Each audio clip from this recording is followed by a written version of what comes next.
Hello friends, welcome to our history honours class. एरोटा हम आलोचना करबा +3 फर्स्ट सेमेस्टर रो आपण मानकर इंडियन हिस्ट्री रो कोर पेपर 1 रो इंपोर्टेंट 3 मार्क विशिष्ट प्रश्न रो उत्तर जहा कि आपण मानकर फर्स्ट सेमेस्टर एग्जाम रे आसीबार संभावना रे अछि। तेणु कर वीडियो कोन जारे स्किप न करे आरंभ रे शेष पर्यंत देखंतु। तो डेन कर चलंतु आज रो वीडियो स्टार्ट करबा। प्रश्न नंबर 1 रे अछि हरप्पा संस्कृति रो भौगोलिक विस्तृति संपर्क रे लेख। हरप्पा सभ्यता रो भौगोलिक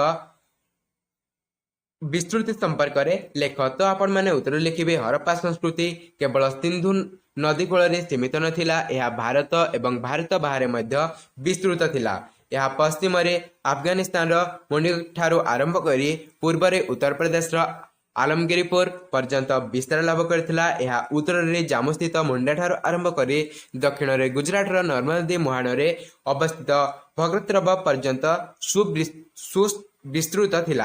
यही सभ्यता केवल भारत, पाकिस्तान एवं अफगानिस्तान केतेक अंचल रे गढ़ी उठी थिला ताहा नुहे, भारत बाहर अनेक देशगुड़िक सहित यार निगुड़ संपर्क रही थिला। एजावत हरप्पा सभ्यतार 1000 रु ऊर्ध्व केन्द्र मान आविष्कृत हो सारिलानी। तापर प्रश्न नंबर 2 रे रछि हरप्पा सभ्यतार नगर परिकल्पना संपर्क रे एक संक्षिप्त विवरण दियो। बहुत इंपोर्टेंट प्रश्न अटे। तो आपण उत्तर लिखिबे हरप्पा सभ्यता यार उन्नत नगर परिकल्पना पाई सुप्रसिद्ध थिला। नगर साजसज्जा थिला अभिनव। रास्ताघाट, गृह, नर्दमा, स्नानागार, शस्त्रागार प्रत्येक क्षेत्र में सिंधु सभ्यतार अधिवासी माने उत्कर्षतार ज्वलंत निदर्शन प्रदर्शन करथिले। प्रत्येक नगर को मुख्यतः 2 भाग में विभक्त करा जायतिला। उच्च स्थान रे निर्मित दुर्ग अंचल रे शासक गोष्ठी बसवास करथिले एवं दुर्गर निम्न अंश रे जनबसति अंचल विस्तार लाभ करिथिला। नगर चतुर्पार्श्व प्राचीर बा बाउंड्री घेरी रही। हरप्पा सभ्यतार बासगृह गुड़िक पोड़ा इटारे निर्मित होइथिला। नगर मध्य दे रास्ता गुड़िक पूर्व पश्चिम को एवं उत्तर दक्षिण को लंबी जाइथिला। नगर निष्कासन व्यवस्था थिला उन्नत मानर। यह थिला हरप्पा सभ्यतार नगर परिकल्पना। तापर प्रश्न नंबर 3 रे अछि हरप्पा सभ्यतार बृहत स्नानागार संपर्क लेख। हरप्पा सभ्यतार बृहत स्नानागार संपर्क रे लेख। तो आपण माने उत्तर लिखिबे मोहेंजोदारो ठारे आविष्कृत होइतिबा बृहत स्नानागार हरप्पा सभ्यतार मुख्य बा प्रमुख आकर्षण थिला। एही स्नानागार दैर्घ्य होछि 12 मीटर एवं प्रस्थ होछि 7 मीटर एवं गभीरता होछि 3 मीटर। यह एक बृहत गृह रे अवस्थित थिला जार दैर्घ्य होछि सेही गृहर दैर्घ्य होछि 55 मीटर, प्रस्थ होछि 33 मीटर। एही स्नानागार सहित पाबच्छ श्रेणी संलग्न होइथिला।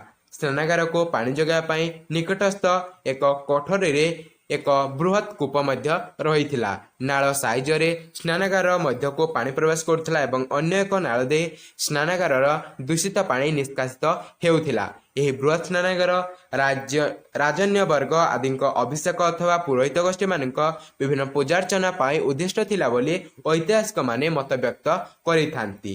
तापर प्रश्न नंबर 4 रे अछि हरप्पा सभ्यतार बृहत शस्त्रागार संपर्क रे लेख। तो आपण माने उत्तर लिखिबे हरप्पा सभ्यतार आविष्कृत अट्टालिका मध्य रे बृहत शस्त्रागार थिला अन्यतम। यह हरप्पार दुर्ग अंचल रे अवस्थित थिला।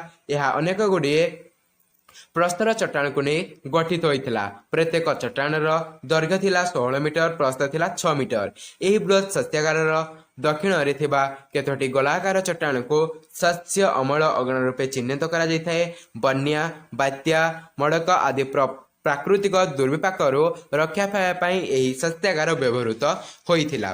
तापर प्रश्न नंबर 5 रे अछि सिंधु सभ्यतार आविष्कृत चुली एवं बहुखंभ विशिष्ट सभागृह विषय रे लेख। तो आपण उत्तर लिखिबे सिंधु सभ्यतार अन्यतम केन्द्र कालीबंगान ठारे एककालीन बहुत गुड़िए चुली आविष्कृत होई अछि। सेठारे एक इटा निर्मित चट्टान रे गोटे धाड़ी थिबा 7 गोटी चुलीर संधान मिली अछि। यह सार्वजनीन मांगलिक कार्य पई उद्दिष्ट होई थाई पारे बोली केतेक ऐतिहासिक माने मत देउथबा बेले अन्य केतेक एठारे नगरवासी माने एकत्रित होई रंधन करिथांती बोली मत व्यक्त करिथांती। एतद व्यतीत मोहेंजोदारो बृहत स्नानागार निकट रे एक विशाल गृह आविष्कृत होइतिला जार दैर्घ्य थिला 320 फुट एवं प्रस्थ थिला 78 फुट। एही गृह रे काष्ठ निर्मित स्तंभ मान लागिथिला। केतेक याको उच्च पदस्थ कर्मचारी बासगृह रूपे वर्णना करिथिबा बेले अन्य केतेक ऐतिहासिक याको सर्वसाधारण गृह बोली वर्णना करिथांती। ତାପରେ ପ୍ରଶ୍ନ ନମ୍ବର 6ରେ ରହିଛି ସିନ୍ଧୁ ସଭ୍ୟତାର ନିଷ୍କାସନ ବ୍ୟବସ୍ଥା କିପରି ଥିଲା। ସିନ୍ଧୁ ସଭ୍ୟତାର ନିଷ୍କାସନ ବ୍ୟବସ୍ଥା କିପରି ଥିଲା ତ ଆପଣମାନେ ଉତ୍ତର ଲିଖିବେ। ସିନ୍ଧୁ ସଭ୍ୟତାର ନିଷ୍କାସନ ବ୍ୟବସ୍ଥା ଉଚ୍ଚ ମାନର ଥିଲା। ଏହି ସଭ୍ୟତାର ଅଧିବାସୀମାନେ ପରିମଳ ବ୍ୟବସ୍ଥା ଉପରେ ବିଶେଷ ଗୁରୁତ୍ୱ ଆରୋପ କରୁଥିଲେ। ସହରର ଦୂଷିତ ପାଣି ଏବଂ ଆବର୍ଜନା ନିଷ୍କାସନ କରିବା ପାଇଁ ସେମାନେ ରାସ୍ତାର ଉଭୟ ପାର୍ଶ୍ୱରେ ବଡ଼ ବଡ଼ ନାଳମାନ ନିର୍ମାଣ କରିଥିଲେ। ନାଳଗୁଡ଼ିକ ଖୋଲା ଛଡ଼ା ନଯାଇ ଆବୃତ କରାଯାଇଥିଲା। ପ୍ରତ୍ୟେକ ଘରର ଛୋଟ ନାଳମାନ ସହରର ବୃହତ୍ ନାଳଗୁଡ଼ିକ ସହିତ ସଂଯୁକ୍ତ ହୋଇଥିଲା ବା ମିଶିଥିଲା। ସହର ମଧ୍ୟ ଦେଇ ଏହି ନାଳଗୁଡ଼ିକ ଯାଇ ସହର ବାହାରେ ଥିବା ଏକ ବୃହତ୍ କୁଣ୍ଡରେ ପଡ଼ୁଥିଲା। ତାପରେ ପ୍ରଶ୍ନ ନମ୍ବର 7ରେ ରହିଛି ହରପ୍ପା ସଭ୍ୟତାର ସାମାଜିକ ଜୀବନ ସମ୍ପର୍କରେ ସଂକ୍ଷିପ୍ତରେ ଲେଖ। ତ ଆପଣମାନେ ଉତ୍ତର ଲିଖିବେ। ହରପ୍ପା ସଭ୍ୟତାରେ ବିଭିନ୍ନ ବର୍ଣ୍ଣର ଲୋକମାନେ ରହୁଥିଲେ। ସେମାନଙ୍କ ମଧ୍ୟରେ ସମ୍ମତି ରହିଥିଲା। ସେମାନଙ୍କର ମୁଖ୍ୟ ଖାଦ୍ୟ ଥିଲା ରୁଟି। ସେମାନେ ତୁଳା ଓ ପଶମ ପୋଷାକ ପରିଧାନ କରୁଥିଲେ। ଉଭୟ ପୁରୁଷ ଏବଂ ସ୍ତ୍ରୀ ବିଭିନ୍ନ ପ୍ରସାଧନ ସାମଗ୍ରୀ ଓ ଅଳଙ୍କାର ବ୍ୟବହାର କରୁଥିଲେ। ସେମାନେ ପଶା ଖେଳ, ପଶୁ ଲଢ଼େଇ, ଶିକାର ଏବଂ ନୃତ୍ୟ ଇତ୍ୟାଦି ଦ୍ୱାରା ନିଜର ମନୋରଞ୍ଜନ କରୁଥିଲେ। ସେମାନେ ସୁନା, ରୂପା, ତମ୍ବା, ଟିଣ ଏବଂ ବ୍ରୋଞ୍ଜ ଆଦି ଧାତୁରେ ଗୃହ ଉପକରଣ ଗୁଡ଼ିକ ମଧ୍ୟ ନିର୍ମାଣ କରୁଥିଲେ। ତାପରେ ପ୍ରଶ୍ନ ନମ୍ବର 8ରେ ରହିଛି ଦେଖନ୍ତୁ ହରପ୍ପା ସଭ୍ୟତାର ଅର୍ଥନୈତିକ ଅବସ୍ଥା କିପରି ଥିଲା। ତ ଆପଣମାନେ ଉତ୍ତର ଲିଖିବେ। ହରପ୍ପା ସଭ୍ୟତାର ଅଧିବାସୀମାନଙ୍କର ଅର୍ଥନୈତିକ ଅବସ୍ଥା ସ୍ୱଚ୍ଛଳ ଥିଲା। କୃଷି, ପଶୁପାଳନ, ଶିଳ୍ପ ଏବଂ ବାଣିଜ୍ୟ ବ୍ୟବସାୟ ଦ୍ୱାରା ସେମାନେ ତାଙ୍କର ଅର୍ଥନୀତିକୁ ସୁଦୃଢ଼ କରିପାରିଥିଲେ। ସେମାନେ ଗହମ, ଧାନ, ଯବ, ତୁଳା, ରାଶି ଏବଂ ବିଭିନ୍ନ ପନିପରିବା ଉତ୍ପାଦନ କରୁଥିଲେ। ହରପ୍ପା ଅଧିବାସୀମାନେ ବିଭିନ୍ନ ପ୍ରକାର ପଶୁପାଳନ ମଧ୍ୟ କରୁଥିଲେ। ମୃତ୍ପାତ୍ର ନିର୍ମାଣ, ବୟନଶିଳ୍ପ, ଧାତବ ବସ୍ତୁ ନିର୍ମାଣ, ପ୍ରସ୍ତର ଓ ହାତୀଦାନ୍ତର କାର୍ଯ୍ୟ ଏବଂ ଅଳଙ୍କାର ନିର୍ମାଣ ସେମାନଙ୍କର ମୁଖ୍ୟ ଶିଳ୍ପ ଥିଲା। ତାପରେ ପ୍ରଶ୍ନ ନମ୍ବର 9ରେ ଅଛି ହରପ୍ପା ସଭ୍ୟତାର ବାଣିଜ୍ୟ ବ୍ୟବସାୟ ସମ୍ପର୍କରେ ଉଲ୍ଲେଖ କର। ତ ଆପଣମାନେ ଉତ୍ତର ଲିଖିବେ। ହରପ୍ପା ସଭ୍ୟତାର ଅଧିବାସୀମାନେ ବାଣିଜ୍ୟ ବ୍ୟବସାୟ ଉପରେ ଗୁରୁତ୍ୱ ଆରୋପ କରୁଥିଲେ।